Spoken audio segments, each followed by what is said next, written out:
Good afternoon, I'm Brian Reagan. This is Tyler Kelly. And we welcome you to our midday meditation. Today we're in Isaiah chapter 40. And just very quickly, verse 3 through 5, when you read it, that should be familiar to you because that was what John came preaching and saying. Then also, verse 6 and 7 and 8 are quoted more or less by the Apostle Peter, and in reference directly or indirectly by Jesus a couple times. So a lot in this little chapter that is repeated in the New Testament. But Tyler's going to read us verses 18 through 31. Tyler. To whom then will you liken God, or what likeness will you compare to him? The worksman molds an image, the goldsmith overspreads it with gold, and the silversmith casts silver chains. Whoever is too impoverished for such a contribution chooses a tree that will not rot. He seeks for himself a skillful workman to prepare a carved image that will not totter. Have you not known? Have you not heard? Has it not been told you from the beginning? Have you not understood from the foundations of the earth? It is he who sits above the circle of the earth, and its inhabitants are like grasshoppers, who stretches out the heavens like a curtain and spreads them out like a tent to dwell in. He brings the princes to nothing. He makes the judges of the earth useless. Scarcely shall they be planted, scarcely shall they be sown, scarcely shall their stock take root in the earth. When he will also blow on them, and they will wither, and the whirlwind will take them away like stubble. To whom then will you liken me, or to whom shall I be equal, says the Holy One? Lift up your eyes on high and see who has created these things, who brings out their host by number. He calls them all by name, by the greatness of his might and the strength of his power. Not one is missing. Why do you say, O Jacob, and speak, O Israel? My way is hidden from the Lord, and my just claim is passed over by my God. Have you not known, have you not heard? The everlasting God, the Lord, the creator of the ends of the earth, neither faints nor is weary. His understanding is unsearchable. He gives power to the weak, and to those who have no might he increases strength. Even the youth shall faint and be weary, and the young men shall utterly fall. But those who wait on the Lord shall renew their strength. They shall mount up with wings like eagles. They shall run and not be weary. They shall walk and not faint. All right. And so 18 through 20 is a truth that most people forget, and that is our idolatry is always a direct reflection of our economy.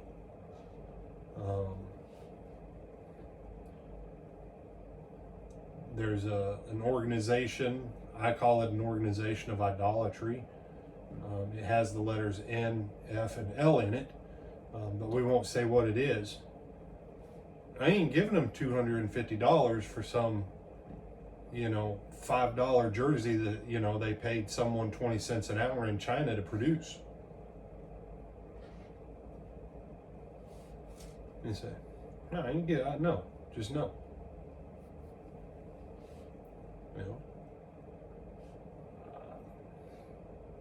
Some people like Ferrari. I like Bentley. And I don't mean like the Bentley sports car. I mean like the really cool, long, stretched out, heavy Bentley. Someone, would you have? Yeah, I'd have one of those if I could. And Lord willing, day may come where I have one of those. But your economy and your idolatry always go hand in hand. And this is where covetousness comes in. Because the person who's too impoverished, that makes one out of a tree that won't rot because he can't afford the gold and the silver and stuff, and for someone else to craft it for him, you know what he's got in his heart? The other guy's idol. And this is and you said, no, here's where this is going. The Lord's point is, I'm the one who's the maker of everything. I'm the maker of everyone who's rich. I'm the maker of everyone who's poor.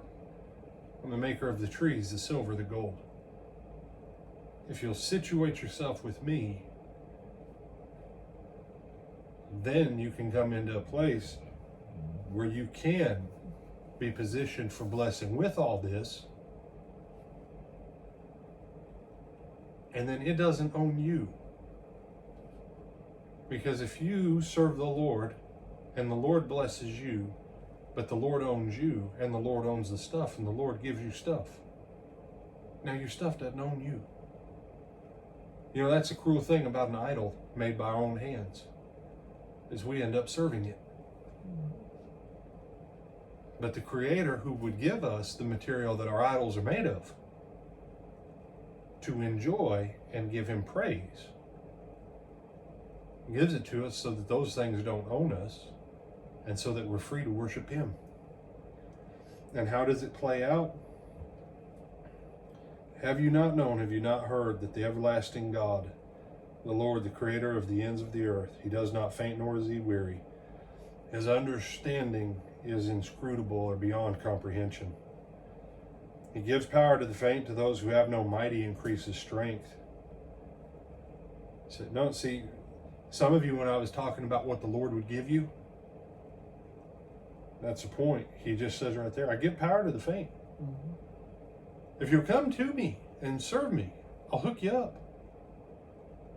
I'm a God with all these resources, and people leave it untapped. I have everything you could ever need. All you have to do is come and worship me. It's all right here. And worshiping me is the most freeing thing you can do, child. And then I'll give you the stuff that everything else under Satan's system uses to enslave you. I'll give it to you, and then, you know, it doesn't own you. You aren't its servant. You're my servant, and I give you all this stuff. You don't have power, and you're weak and worn out, I'll renew you. And that's the point of verse 39. Even the youth shall faint and be weary, and the young man shall utterly fall. Everything we trust in the strength of youth to make certain things happen. And he says, if I'm not the one that's in the equation and I decide to flip the table, all that stuff ain't going to help one bit. Mm-hmm. And then everybody that you thought was whipped, they're going to be the strong ones. So, you have any other thoughts on this one, my brother? No, sir. All right. With that, we bid you good afternoon. Lord willing, we'll see you tonight for our Twilight Talks on Baptism.